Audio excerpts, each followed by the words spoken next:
Well, hi there. Today we look at John 15 and verses 15 and 16. It says, I no longer call you servants, because a servant does not know his master's business. Instead, I have called you friends. For everything I have learned from my Father I have made known to you. You did not choose me, but I chose you and appointed you to go and bear fruit that will last. Then the Father will give you whatever you ask in my name. Most of us have many acquaintances, but very few friends that we can rely on and share our secrets with. And even some of those friends may prove to be unfriendly and even unfaithful at times. Even a devoted friend may fail us when we need them most. Peter, for example, denied Jesus 3 times when he was being crucified. Our friendship to each other and to the Lord is not perfect, but of course his friendship to us is perfect. Now the Greek word that's used here is really applying to a friend who in the court, that is, a friend in the inner circle of the king or the emperor. And the friends of the king, they'd be close enough to know some of his secrets, but they would also be subject to him and have to obey his commands.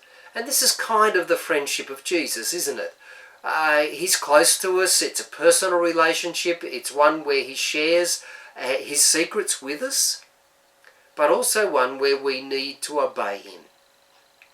And there's no conflict between being a friend and being a servant in this context. Jesus called his disciples friends, and it was certainly a relationship of love, both for him and for each other.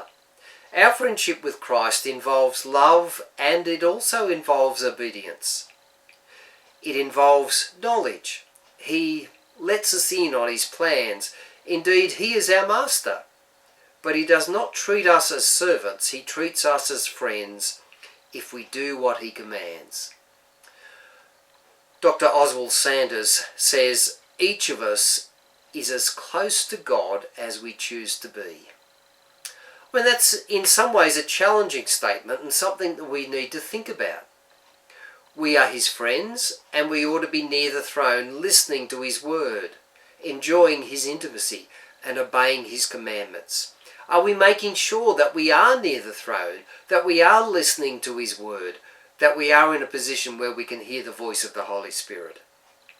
In John 14:16, Jesus reminded his disciples that they had this privileged position only because of his grace. They did not choose him, but rather he chose them and appointed them to bear fruit. Once again, Jesus brought up the privilege of prayer in that final verse. He says, you did not choose me, I chose you and appointed you to bear fruit that will last. Then the Father will give you whatever you ask in my name. An effectiveness in prayer actually requires us to be close to God so that he might nurture our heart and our mind and instruct us to ask things that he will answer. Once again, Jesus brought up the privilege of prayer. And as friends of the King, we need to speak to him and share his burdens and be prepared to do his will.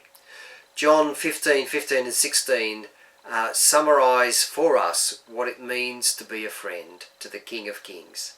If we love him, we'll obey his commandments. It's both simple and incredibly complex. But I hope you can be a friend of Jesus, and that's implied an obedient friend. Think on that for a while, but have a great day. Bye for now.